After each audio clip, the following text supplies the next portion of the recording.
Hello la communauté de coups critiques, c'est encore moi Pépé, et je reviens aujourd'hui sur une variante d'un sujet que j'ai déjà abordé lors d'une précédente vidéo. Il y a de cela quelques temps, j'ai sorti une vidéo sur la conception de donjons qui utilisent la technique des 5 Room Dungeon, ou les donjons à 5 pièces. Lors de cette vidéo-là, j'ai brièvement parlé d'un concept qui s'appelait, dans le fond, le développement d'une intrigue avec 5 sections, à la même manière justement que la création d'un donjon à 5 sections. Et on m'avait fait savoir en commentaire que ça serait pertinent que je puisse peut-être en parler lors d'une prochaine vidéo. Eh bien, chose faite, c'est maintenant que ça se passe. Donc aujourd'hui, c'est comment désigner les 5 éléments d'une intrigue. Si vous n'avez pas vu ma vidéo qui porte sur le donjon 5 pièces, je vous conseille d'aller la voir parce que ça propose une bonne base pour comprendre un peu le concept, puisque les 5 éléments d'une intrigue, c'est un peu plus flou, c'est un peu moins tangible, et c'est un peu plus, on va dire, modulable, ou du moins un peu moins défini en quelque sorte. Fait que je vous conseille fortement d'aller la voir, la précédente vidéo, pour ensuite voir celle-ci, si bien sûr cela vous intéresse. Mais on y va. Donc, les 5 éléments d'une intrigue, pourquoi, comment? À la même manière que la méthode des donjons à 5 pièces, il n'est pas question ici de développer une technique infaillible qui, à 100%, va être efficace dans toutes les situations possibles et imaginables. Les mots-clés ici à garder en tête, c'est improvisation et simplicité.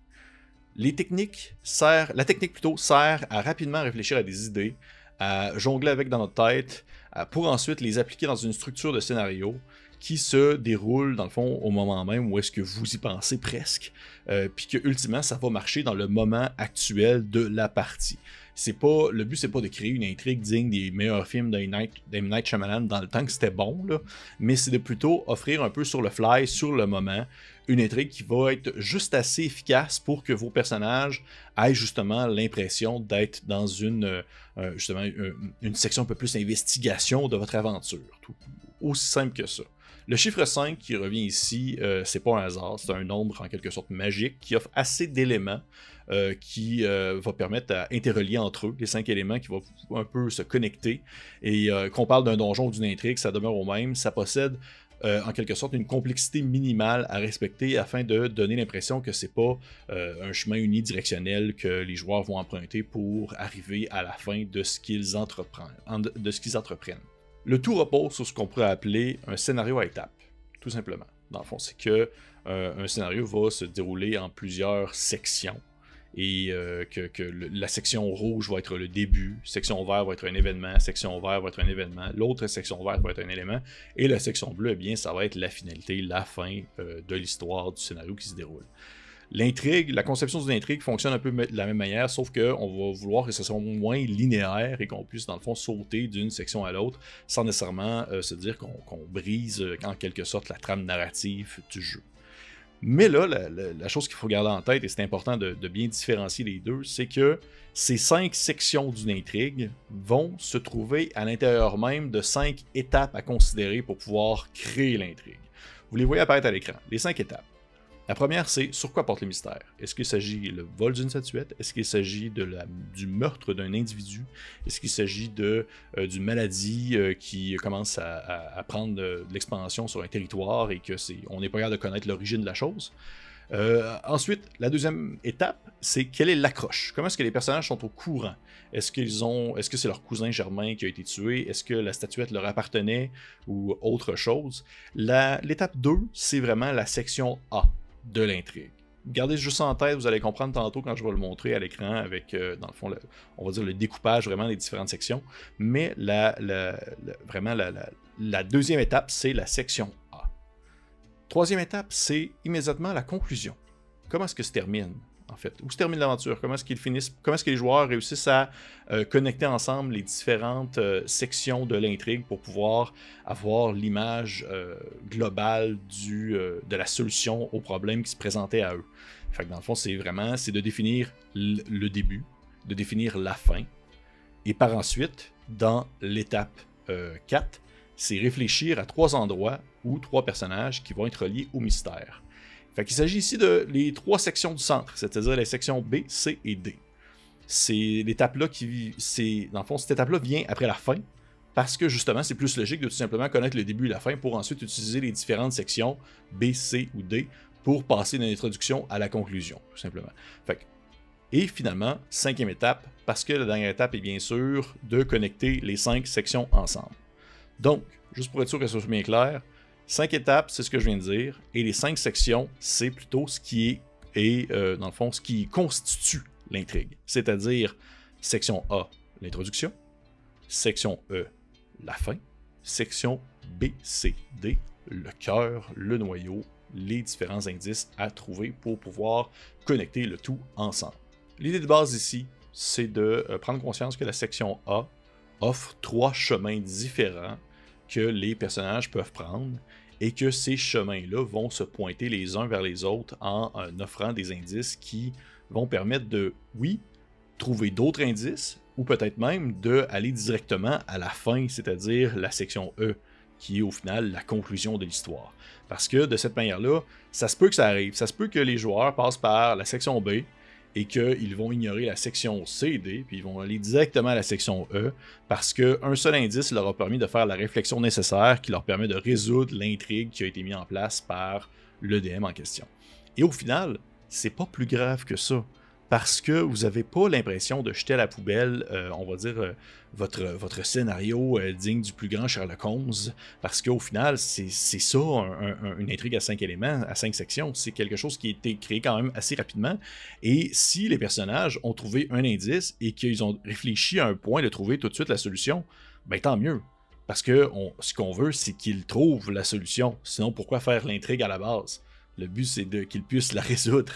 Donc, s'ils décident de ne pas suivre les autres indices, de ne pas aller au point B, au point C, au point D, mais de seulement passer vers le point B, ben, c'est pas plus grave que ça. Vous-même, de votre côté, ça vous permet, on va dire sur le fly, sur le moment, de changer un peu les indices, puis de faire en sorte que il leur fallait absolument... ils ont trouvé tout ce qu'il fallait pour pouvoir aller directement à la fin, et que le scénario se dévoile, et que même peut-être qu'à ce moment-là, ils comprennent les autres éléments qu'ils ont manqués ou qu'ils ont passé à côté parce qu'ils étaient trop pressés de résoudre l'énigme en soi. Fait que vous allez voir, c'est super rapide à mettre en place. C'est vraiment, je dirais en même temps, un peu simple. C'est ça aussi le but. Mon but n'est pas ici de vous proposer une manière on va dire, de concevoir quelque chose digne justement des plus grands polars de ce monde. Le but, c'est de pouvoir offrir quelque chose alors que vous êtes un peu mal pris et que vous avez besoin de créer sur le pouce un élément. Plutôt une intrigue. Et là, justement, bien, j'ai un exemple. J'ai un exemple rapido presto à vous montrer. Ça faisait longtemps que je le dis rapido presto dans une vidéo, et c'est fait. J'ai un exemple à vous montrer. On va garder en fait les 5 sections d'une intrigue à l'écran. La section A qui est bien sûr la croche, B, C, D qui sont les différents éléments, et E qui est la conclusion. L'exemple que je vous donne ici, on va appeler ça pour les 5 sections d'une épidémie. Bon, j'aurais pu prendre un autre sujet vu la situation actuelle, mais ça va être ça. L'intrigue porte sur l'apparition en ville d'une épidémie qui décime les gens dans les quartiers un peu plus défavorisés. Une genre de lèpre, mais super virulente, on va dire ça comme ça. A. Le accroche. Les joueurs sont réquisitionnés par le bourgmestre du village pour trouver la source de ce mal et, si possible, y mettre un terme. E. C'est vraiment la finalité, parce qu'on tout de suite, immédiatement, on décide c'est quoi la fin, ou du moins, c'est quoi le punch de l'histoire. C'est pas nécessairement ça qui va arriver, mais c'est le punch de l'intrigue. Découvrir que le bourgmestre, c'est lui-même qui empoisonne sa population plus précaire parce qu'il craint une révolte populaire de la part d'un regroupement de villageois qui prolétaires, et que le bourgmestre a engagé des gens suite à la pression de ses conseillers qui ne savent pas ce qu'il fait. B, qui est un premier indice. En étudiant l'eau des puits de la section pauvre de la ville, il est possible de voir que celle-ci contient un produit alchimique assez coûteux qui serait l'origine du mal. Donc, à ce moment-là, il s'agit vraiment, les joueurs découvrent qu'il s'agit d'une invention et d'une intention humaine. C'est un indice. C. En pleine nuit, ils peuvent surprendre un homme de science accompagné de mercenaires jeter un produit dans un conduit d'eau qui connecte au puits. L'attraper, après peut-être un combat, qui sait, permet de découvrir que celui-ci ne connaît pas son employeur, mais qu'il est très cher payé pour agir de la sorte. Et finalement, D. Découvrir qu'un regroupement de villageois, les enfants du peuple, se soulève contre le bourgmestre de la ville parce qu'il est particulièrement rigide et peu enclin au compromis. Ce sont les premiers à avoir été touchés par le mal et ils habitent tous autour du même puits contaminé. Vous voyez, dans le fond, l'amorce est là, la finalité, elle est là aussi. et la section B, C et D, les 3 indices qui peuvent être découverts et qui peuvent eux-mêmes se définir en même des sous-indices en quelque sorte, eh bien, un peut être lié à l'autre, un peut mener à l'autre, et également, un seul peut permettre aux joueurs de, on va dire, trouver en quelque sorte la résolution de l'énigme. Se dire que étudier l'eau du puits fait en sorte qu'on voit que c'est un produit alchimique qui est très coûteux, donc qui peut payer un produit assez coûteux? Peut-être le bourgmestre, peut-être des nobles. Ça permet de pouvoir, on va dire, réduire, si on veut, le large éventail de choix pour la conclusion finale. En pleine nuit, surprendre un homme de science qui est accompagné de mercenaires qui jette un produit dans un conduit d'eau qui connecte au puits. Il ne sait pas c'est qui son employeur, mais il est très cher payé. Peut-être que voir les pièces d'argent sur lesquelles, en fond, que l'homme de science se fait donner, on peut voir l'empreinte du bourgmestre, par exemple. Et finalement, D, le regroupement de villageois, les enfants du peuple qui se soulèvent contre le bourgmestre de la ville parce qu'il est particulièrement rigide et peu enclin au compromis. Ce sont les premiers à avoir été touchés par le mal. Et bien, de discuter avec eux, ils peuvent parler des tensions avec le bourgmestre. Ils peuvent même mentionner que ce sont les premiers à être tombés malades. Même, ils vont pas nécessairement mettre la faute sur le bourgmestre, parce que les autres non plus, ils savent pas. Mais puisque c'est les premiers à tomber malades et qu'ils sont à côté du puits et qu'ils ont des tensions avec le bourgmestre, peut-être même que juste ça, les joueurs vont faire A plus A égale B et qui vont pouvoir ainsi tout de suite aller directement à la fin qui est la section E, c'est-à-dire que le bourgmestre est coupable. C'est pas nécessairement la fin de l'histoire, c'est la fin de l'intrigue. Fait qu'à partir de là, il va peut-être se passer plein d'autres à faire. Peut-être que le bourgmestre va faire comme « Oh non, je vous emmerde », puis il va s'enfuir à cheval, qui sait. Fait que, tout simplement, c'est on va dire, une petite manière rapide de créer des intrigues et de faire des liens entre eux. C'est vraiment pas sorcier, ça se fait super bien, c'est pas parfait, on s'entend, mais ça permet sur le fly, sur le moment, de créer quelque chose qui va tout de même faire réfléchir les joueurs, qui va faire des liens entre eux. Et vous voyez ça, mon histoire de bourgmestre, j'ai écrit ça comme en 3 minutes, je me suis donné comme un espèce de temps limite pour justement concevoir quelque chose rapidement que je pourrais mettre en place dans une soirée, et je trouve personnellement que ça fait super bien la job. Aussi simple que ça. Et oui, et bien voilà, c'était les 5 sections d'une intrigue. J'espère que vous avez apprécié ça. Je vous conseille fortement de partagez vos commentaires, marquez sous la vidéo si vous avez déjà utilisé ce type de technique, si vous avez d'autres trucs maison que vous utilisez pour pouvoir écrire des intrigues.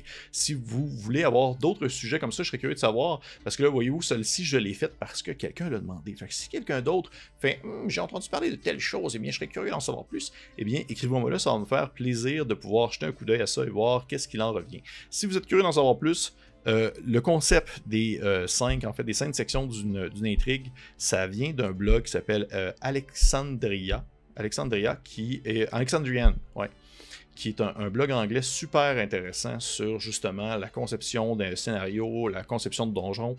C'est vraiment très riche, beaucoup d'articles très intéressants à lire, et je vais le mettre dans le fond en lien sous la vidéo. Et pour les autres, on se dit à la prochaine.